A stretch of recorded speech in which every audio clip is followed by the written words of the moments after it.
Entre los comentarios que he recibido, ha habido más de un calificativo tratando de definirme. Me han llamado roja, caviar, también neoliberal, capitalista. Yo preferiría, por supuesto, que me llamen pensante, inquisitiva, analítica. Pero bueno, toda esta gama de adjetivos con los que algunos han escogido contestar alguno de de las exposiciones, de los pensamientos, de las ideas que les presento, me hizo pensar acerca de las etiquetas mismas. Y básicamente pensé que podíamos centrar la exploración de hoy en pensar en qué consisten, cuál es su función, para qué las usamos, por qué usamos etiquetas a la hora de tildar a otra persona, a una institución, etcétera, a un grupo, a veces. Y finalmente, ¿qué función podrían cumplir? ¿Qué función para mí deberían dejar de cumplir? ¿Y cuál sería una alternativa a constantemente ponerle una etiqueta al otro, sin importar si ese otro es un individuo o un colectivo, un grupo? Y bueno, hola, soy Úrsula Pfeiffer, bienvenidos a Úrsula Pfeiffer POV, Point of View, donde la idea es compartir algún tema para que podamos explorarlo como un punto de inicio hacia un diálogo. Idealmente un diálogo con argumentos y no simplemente con etiquetas. Y que esa es una de las cosas que siempre los invito a hacer.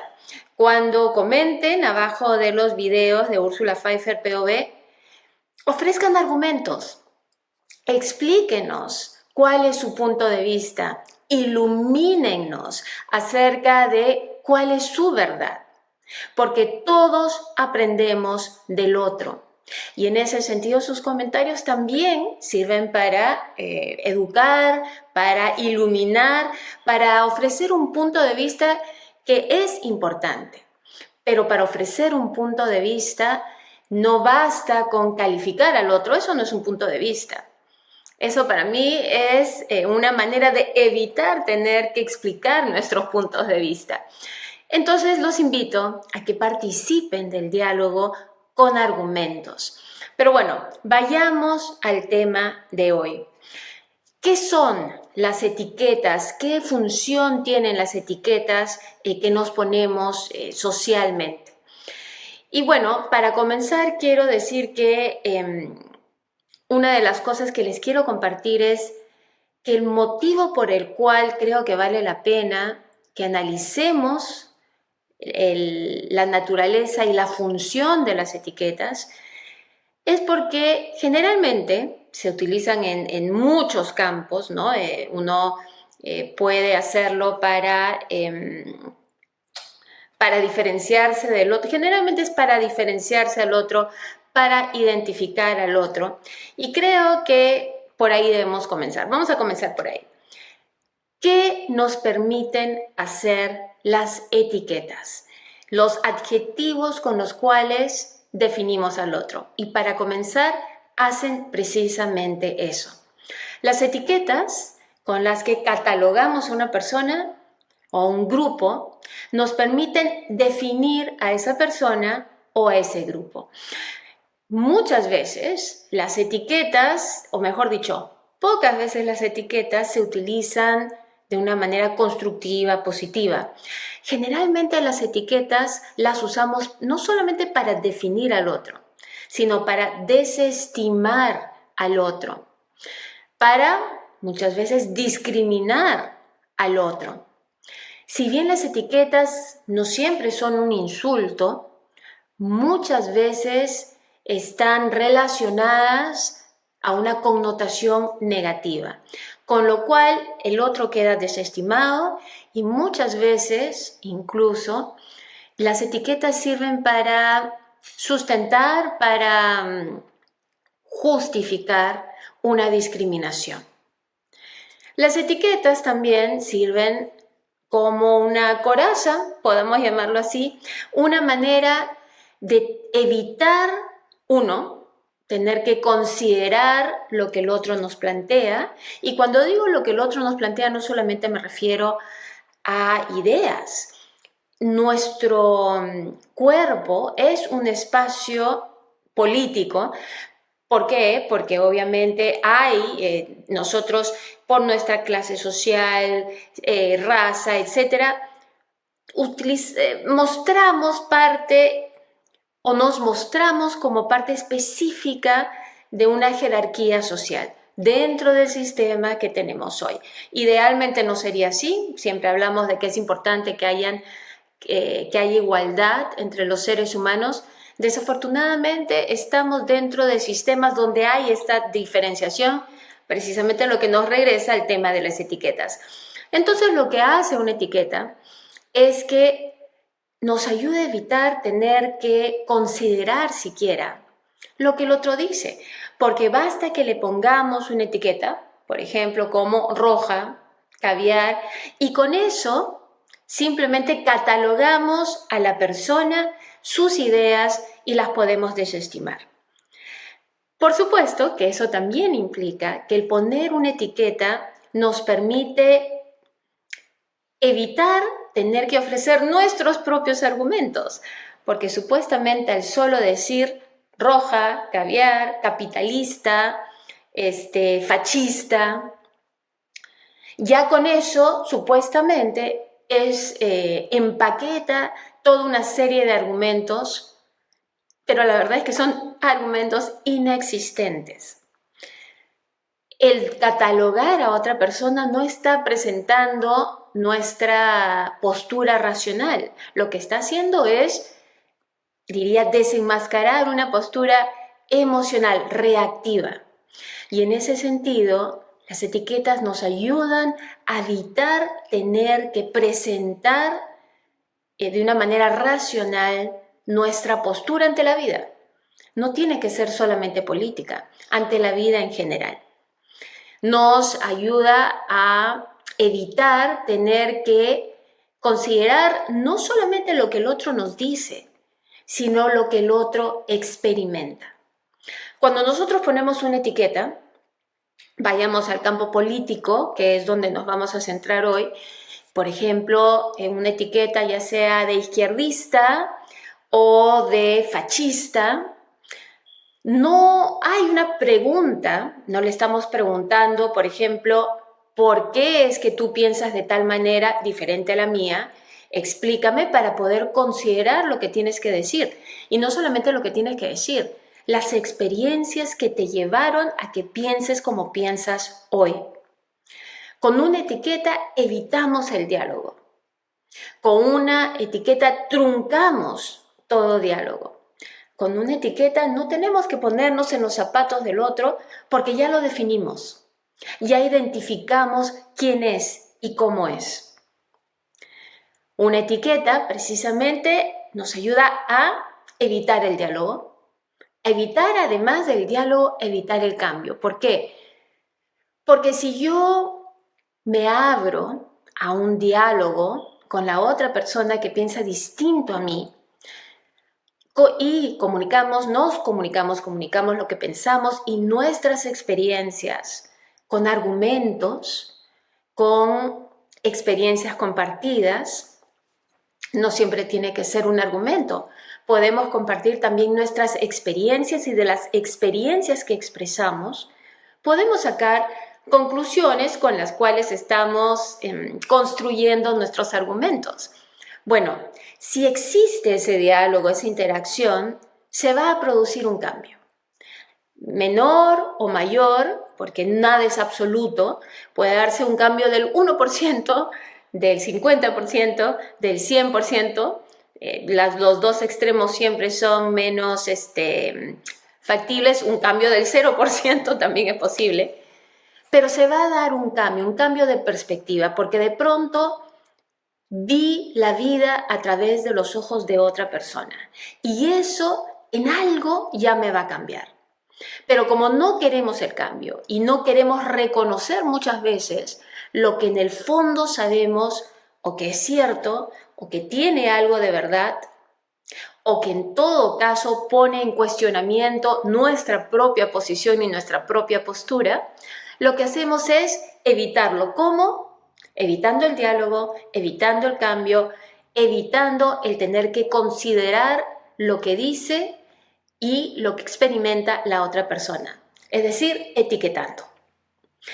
Las etiquetas, además, nos ayudan a evitar no solamente un cambio donde uno cambie como persona, sino que nos posibilitan el evitar una integración de las distintas necesidades de distintos grupos. Cuando hay diálogo, hay manera de entender las necesidades de distintos grupos. Se pueden buscar puentes de comprensión, puentes de colaboración, puentes de integración. Pero el hecho es que el diálogo de una u otra manera alimenta algo que para mí es muy importante, que es la empatía. Porque si uno entiende y conoce la realidad del otro, ¿cómo no va a sentir empatía? Precisamente las etiquetas lo que hacen es generar una coraza emocional por la cual no tengo ninguna obligación ni de dialogar, ni de entender al otro y mucho menos de establecer esos puentes de entendimiento y de colaboración. De alguna manera uno podría decir, bueno, entonces la etiqueta es como una armadura de protección. Sí, pero una armadura que no beneficia ni al que la usa, ni a la persona a la cual se le dirige. Las etiquetas finalmente nos dividen. Esa es la función de la etiqueta. La etiqueta, claro, de alguna manera nos ayuda a establecer, precisamente porque define al otro, nos ayuda a establecer de una manera muy rápida expectativas. Si tú eres de color rojo, entonces representas todo lo que el color rojo significa. Si tú eres color azul, tú de frente, sin conocerte, vas a representar todo lo que es el color azul y así sucesivamente. Nuevamente, el etiquetar, aunque describe a la otra persona, paradójicamente no se trata de entender a la otra persona, no en realidad. Se trata de definirla de una manera totalmente arbitraria desde como yo quiero definir a esa persona. Y no tiene nada que ver con cómo esa persona es. Y yendo a la política, que es muchas veces lo que hablamos, ¿no? O donde se centran estas exploraciones en Ursula Pfeiffer POV, quiero que vean lo relativas que son estas etiquetas y que además en toda descripción, de alguna manera yendo un poco a lo que dice el budismo, es imposible ver el blanco y el negro sin reconocer que en el medio hay grises. Y en ese sentido, por ejemplo, si vamos a hablar de etiquetas, hablemos del autoritario. Hay autoritarios, y los vemos, socialistas, pero también hay autoritarios capitalistas. Uno de los más famosos, posiblemente en la historia, Pinochet, en Chile. Hay fascistas, socialistas, y también hay fascismo capitalista. Hay capitalismo colectivista que existe hoy, como por ejemplo en Japón, pero también hay capitalismo individualista, como en Estados Unidos.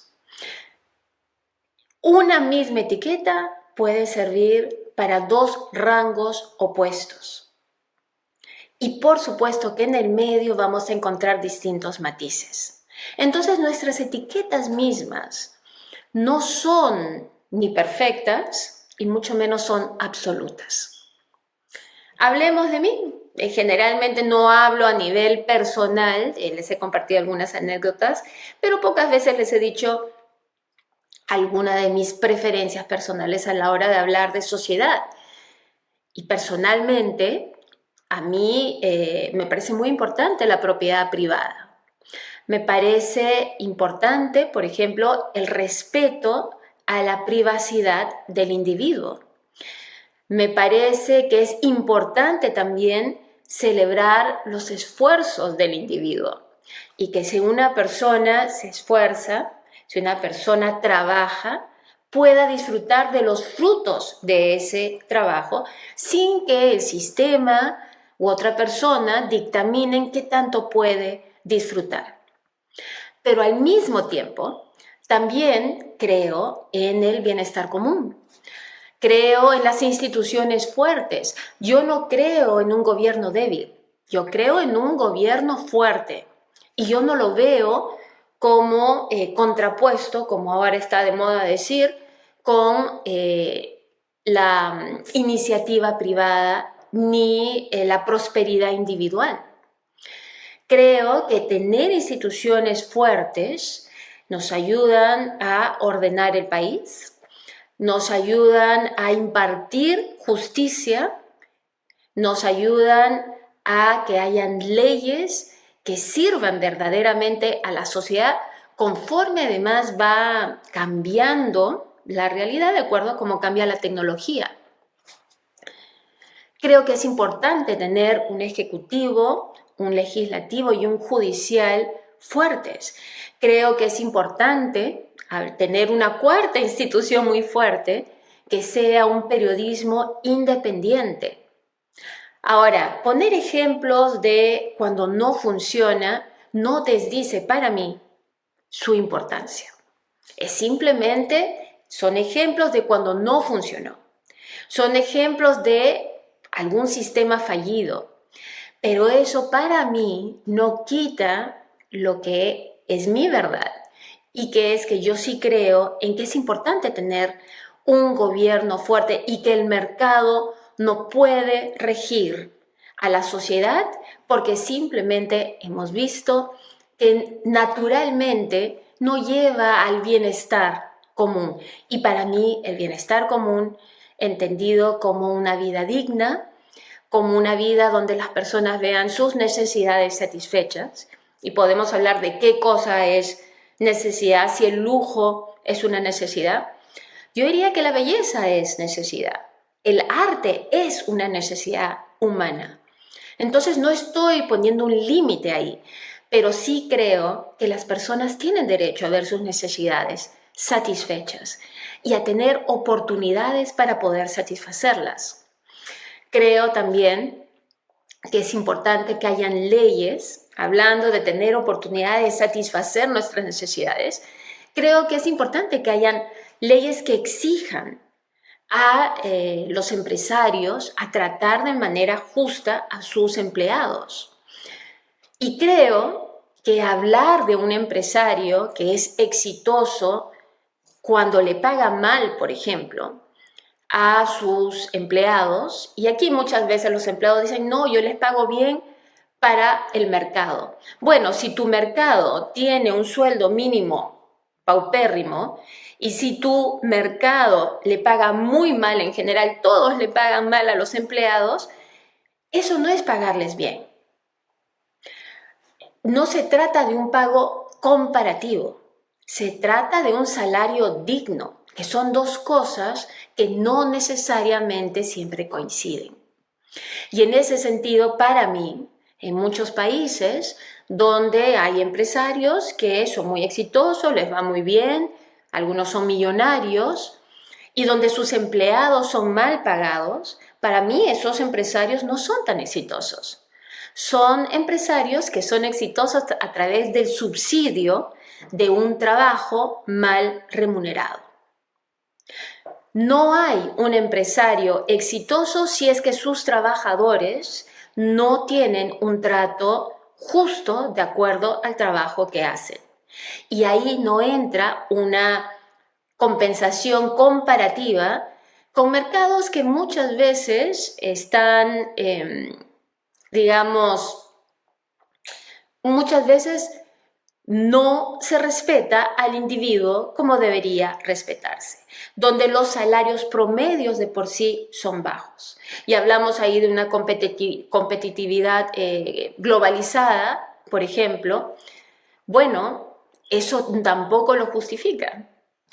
Porque hablar de que un país tiene que ser más competitivo a través de mano de obra barata, ¿hasta qué punto se está beneficiando a su población? ¿Hasta qué punto esa mano de obra barata, esos seres humanos, individuos, van a poder nuevamente llenar, satisfacer sus necesidades para llevar una vida digna? Un empresario subsidiado por sueldos bajos y por una remuneración que no permite a sus empleados llevar una vida digna, para mí son empresarios subsidiados, no son empresarios exitosos. Esa es mi perspectiva. Ahora, es posible que muchos empresarios digan, bueno, pero uno tiene que ganar. Bueno, si eres millonario, obviamente estás ganando muy bien. Creo que podrían ganar un poquito menos. Pero bueno, esa es otra discusión. Podemos hablar de eso en otro momento. ¿Qué más creo? Además de creer en la propiedad privada, en el respeto a la privacidad, en celebrar nuestro esfuerzo, en tener la oportunidad de salir adelante, de ganar lo que consideramos que es justo, sacar adelante empresas innovadoras, bueno, y del bienestar común, y también creer en instituciones fuertes y creer en la importancia de tener un gobierno con, además, instituciones claramente separadas entre lo ejecutivo, lo judicial y lo legislativo, además de creer que es importante que todos los individuos puedan llevar una vida digna donde se remunere su trabajo de una manera justa y que les permita llenar, satisfacer sus necesidades y la de sus familias, si es que las tienen.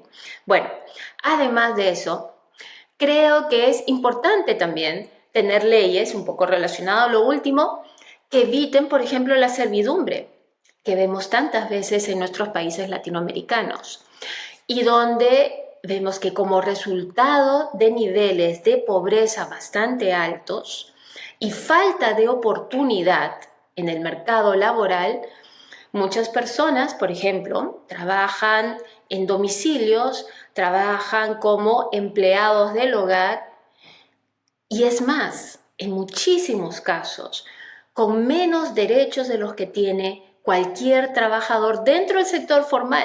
Ni siquiera hablemos de aquellas personas que se ven aquellas personas que se ven forzadas a tener que buscárselas en el mercado informal. Ahora, regresando a las etiquetas, entonces, ¿cómo se me etiqueta? Si creo en la propiedad privada, pero al mismo tiempo creo en el bienestar común. Si creo en el respeto a la privacidad, pero al mismo tiempo creo que es importante que cada ciudadano tenga las oportunidades y tenga sueldos y salarios, remuneraciones que le permitan satisfacer sus necesidades y llevar una vida digna. Si creo que se deben celebrar a las personas que salen adelante, a los empresarios, pero al mismo tiempo no creo en empresarios que subsidian sus ganancias, sus empresas, con sueldos bajos. Entonces, ¿qué etiqueta? ¿Qué etiqueta me corresponde? Me niego a cualquier etiqueta. Si se les ocurre, por favor, sean creativos, las pueden poner ahí. Pero en realidad no les voy a hacer mucho caso. No les voy a hacer mucho caso porque no creo en las etiquetas. Creo en el diálogo. Creo en aprender, creo en escuchar, creo en experimentar, observar, tratar de entender otros puntos de vista. Entonces, en ese sentido, si ustedes creen que las etiquetas son válidas, explíquenme por qué. En todo caso, yo les diría que no es poco esclarecedor o no es de sorprender que las etiquetas generalmente se producen con mayor índice en momentos de polarización, en momentos de cambio social, en momentos en que tememos que nuestro status quo pueda cambiar. En momentos, y ahí vienen todas las etiquetas, tanto a nivel político, económico, pero también viendo toda esta ola de cambio social, por ejemplo, en torno a temas de género, vemos también las etiquetas en torno a temas de género, precisamente.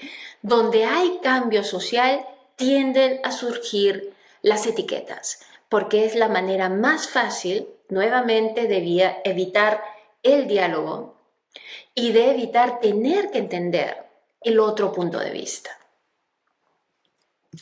Creo, y los invitaría, a que comiencen a considerar el uso, la función que tienen las etiquetas que a veces usamos todos. Yo también alguna vez lo he hecho, lo haré sin darme cuenta, a veces nos sale de manera natural, estamos ya socializados para usarlos, que consideren sus etiquetas y vean hasta qué punto las etiquetas en realidad lo único que hacen es dividirnos. Entonces, ¿qué me gustaría ver en lugar de etiquetarnos? Me gustaría que nos escuchemos más. Me gustaría que nos preguntemos más. Me gustaría que nos abramos a que la otra persona nos responda con sus argumentos, con sus experiencias, con sus puntos de vista.